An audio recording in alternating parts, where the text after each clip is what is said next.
Vote যদি দিতে পারি তাহলে আপনার সাথে আমরা আছি। বস্তির কাজ বলেছে বাম, যা কাজ হয়েছে সব বাম আমলে। সারা পশ্চিমবাংলায় ৮,০০০ স্কুল বন্ধ হয়েছে, তার মধ্যে হিন্দিভাষী স্কুলও বন্ধ হয়েছে এবং সেইখানে এই বেলেঘাটায় হিন্দিভাষী স্কুলের খুবই অভাব আছে। বেলেঘাটাকে দুষ্কৃতি মুক্ত করা, অত্যাচার জুলুম যেভাবে চলছে সেই হিসাবে বেলেঘাটাকে দুষ্কৃতি মুক্ত করা। কলকাতার বেলেঘাটায় মাইক্রোফিন্যান্সের প্রভাব খুবই আছে। বেলেঘাটার বস্তিগুলোতে মাইক্রোফিন্যান্সের খুবই প্রভাব আছে। যে এখানে সংখ্যালঘু যদি 28% বাদ যায়, তাহলে সংখ্যাগুরুও কিন্তু প্রায় সমান সমান নাম বাদ গেছে। ফলে সকল সম্প্রদায়ের মানুষই কিন্তু বিজেপির এই এসআইআর দ্বারা চরম হেনস্থার মুখে পড়েছে। বেলেঘাটা বিধানসভা কেন্দ্রের বামফ্রন্ট মনোনীত সিপিআইএম প্রার্থী পারমিতা রায় এই মুহূর্তে আমাদের সঙ্গে রয়েছেন। তিনি এই মুহূর্তে প্রচার করছেন বেলেঘাটার ৫৭ নম্বর ওয়ার্ডে। আমরা সরাসরি পারমিতার দিক থেকে জেনে নেব। পারমিতাদি, দীর্ঘদিন ধরে আপনি বিভিন্ন জায়গায় প্রচার করছেন, প্রচারে কেমন সাড়া দিচ্ছেন আর মানুষের মধ্যে কি প্রতিক্রিয়া দেখছেন? মানুষের সাড়া খুবই স্বতঃস্ফূর্ত এবং আমার সঙ্গে আমি একেবারে নিচের তলার গরিব মানুষ থেকে শুরু করে মধ্যবিত্ত মানুষ যখন যাচ্ছি, তারা স্বতঃস্ফূর্তভাবে কিন্তু আমার সঙ্গে খোলামেলা আলোচনা করছে তাদের অসুবিধাগুলো নিয়ে। মানুষের এবং প্রত্যেক মানুষই আমাকে বলছেন, বিশেষ করে মহিলারা, যে ভোট যদি দিতে পারি তাহলে আপনার সাথে আমরা আছি। দীর্ঘদিন আপনি ঘুরেছেন এবং কি কি কথা উঠে আসে, মানে পানীয় জলের সমস্যার কথা এবং বস্তির বিভিন্ন, একটা পাশ দেখছি আমরা এখানে বিভিন্ন বিস্তর বস্তি এলাকা রয়েছে এবং তার সাথে সংখ্যালঘু মানুষেরও বসবাস রয়েছে, সেই জায়গাগুলোর কি কি সমস্যা নির্দিষ্ট করে আপনি দেখেছেন?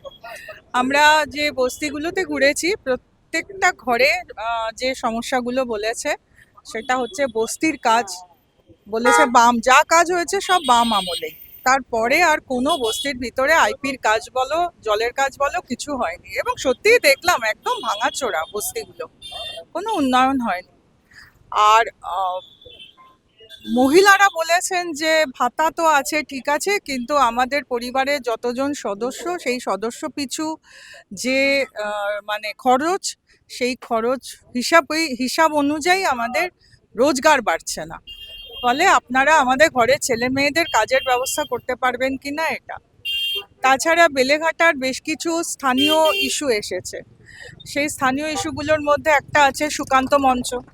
2011-র পর থেকে সুকান্ত মঞ্চটাকে বন্ধ করে দেওয়া হয়েছে। আর হিন্দিভাষী মানুষেরা আমাকে বলেছেন যে যেমন সারা পশ্চিমবাংলায় ৮,০০০ স্কুল বন্ধ হয়েছে, তার মধ্যে হিন্দিভাষী স্কুলও বন্ধ হয়েছে এবং সেইখানে এই বেলেঘাটায় হিন্দিভাষী স্কুলের খুবই অভাব আছে। সেইটাকে বলেছে যে আপনাকে একটু দেখতে হবে, যে আপনি এমএলএ হবার পরে আপনাকে এটা একটু দেখতে হবে। আরও কিছু স্থানীয় কথা এসেছে যে বেলেঘাটাকে দুষ্কৃতি মুক্ত করা, অত্যাচার জুলুম যেভাবে চলছে সেই হিসাবে বেলেঘাটাকে দুষ্কৃতি মুক্ত করা। এর সাথে সারা পশ্চিমবাংলা জুড়ে যে ইস্যুগুলো আছে সেগুলো হচ্ছে শিক্ষা, স্বাস্থ্য, কর্মসংস্থান, সেইগুলো নিয়েও আলোচনা হয়েছে। ১০০ দিনের কাজ, আমরা বলেছি ওটাকে ১২০ দিনের কাজে আমরা পরিণত করব, শহরে এবং গ্রামে উভয় ক্ষেত্রেই সেইগুলো। এবং আমি ওদের বলেছি যে হ্যাঁ, আমাদের জেতাও, আজ আমরা জিতলে, আপনারা যদি আমাদের জেতান, তাহলে আমরা আপনাদের কাছে যে প্রতিশ্রুতি আমি দিয়ে গেলাম সেই প্রত্যেকটি প্রতিশ্রুতি আমি রক্ষা করব। একটা জিনিস, মাইক্রো ফিন্যান্সের সমস্যা গোটা রাজ্য জুড়েই দেখা গেছে। আপনি বললেন মহিলাদের স্বাবলম্বীর কথা, ভাতার কথা। মহিলাদের কি মাইক্রো ফিন্যান্সের জাল কি কলকাতার এই বেলেঘাটা এলাকাতেও দেখতে পেয়েছেন, বা সেখান থেকে কি প্রতিক্রিয়া পেয়েছেন? কলকাতার বেলেঘাটায় মাইক্রোফিন্যান্সের প্রভাব খুবই আছে। বেলেঘাটার বস্তিগুলোতে মাইক্রোফিন্যান্সের খুবই প্রভাব আছে, কিন্তু এটা নিয়ে যখন আমি কথা বলেছি তখন ওরা বলেছে যে হ্যাঁ, অত্যন্ত চড়া সুদে আমাদের খুবই অসুবিধা হয়, কিন্তু এর বিকল্প কি আছে, বিকল্প ব্যবস্থা আপনারা কিছু করতে পারবেন?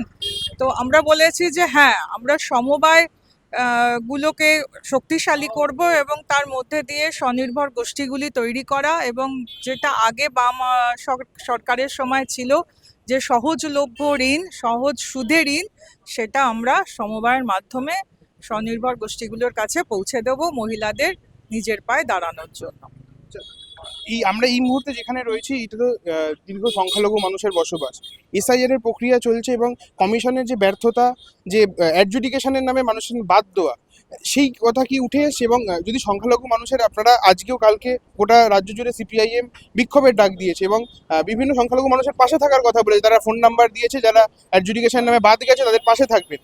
এই প্রভাব কি বেলেঘাটায় পড়ছে এবং তাদের সাথে আপনি কিভাবে কন্ট্যাক্ট করছেন, যোগাযোগ? বেলেঘাটায় আছে। আমি আমার যখন আমি ঈদ মোবারকের কার্ড দিয়েছিলাম তখনই তাতে আমার ফোন নাম্বার দিয়ে দিয়েছিলাম। সেই ফোন নাম্বার ধরে অনেকেই আমার সাথে যোগাযোগ করছে।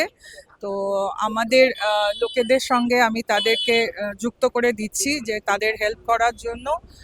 আর এখানে একটা খুব ইন্টারেস্টিং ব্যাপার আছে যে এখানে সংখ্যালঘু যদি 28% বাদ যায় তাহলে সংখ্যাগুরুও কিন্তু প্রায় সমান সমান নাম বাদ গেছে। ফলে সকল সম্প্রদায়ের মানুষই কিন্তু বিজেপির এই এসআইআর দ্বারা চরম হেনস্থার মুখে পড়েছে এবং উভয় অংশকেই আমরা সাহায্য করছি।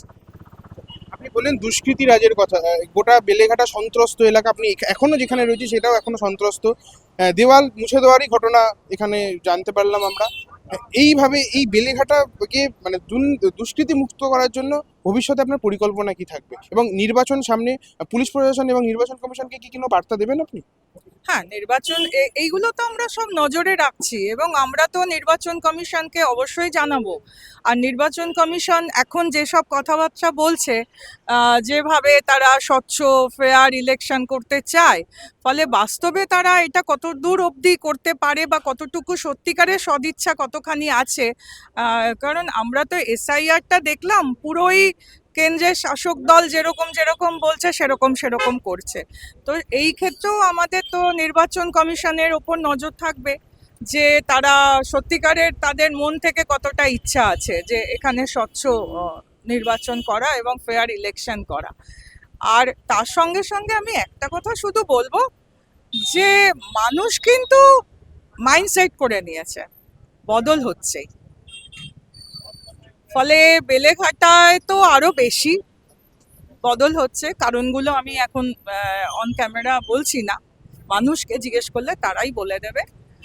আর এই বদলের জন্য তারা রাস্তায় জোট বেঁধে নামবে।